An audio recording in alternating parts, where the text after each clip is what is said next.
я тебе говорил. Видишь? И правду артисты, настоящие.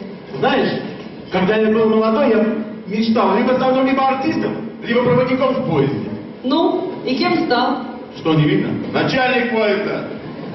Ладно, не обижайся. А давай у них спросим, куда они едут? Тебе надо, ты спрашивай. Спрошу. Давай, давай.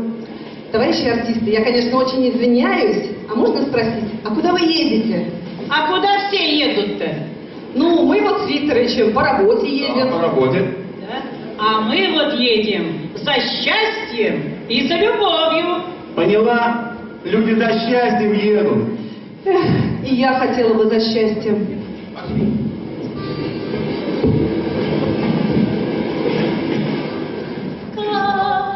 Качала рябина, горела на ветру дорога пустая, за ней я и пойду. Растаял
девчонки, какие вы молодцы! А хотите чайку нашего, железнодорожного? Ой, спасибо, доченька. Как говорит наш Викторович, чай в поезде – это целый ритуал. Танюш, а ты давно политак-то работаешь? Ну, давно, лет так... Да какая разница? А Викторович ваш? Да и Викторович уже давно, хотя у нас недавно. Его с другой железки к нам перебросили. Что у них там случилось, мы не знаем, да и не спрашиваем. А он не любит об этом говорить. Да, в поездах без мужика плохо. Да что там говорить, не только в поездах, но и в жизни.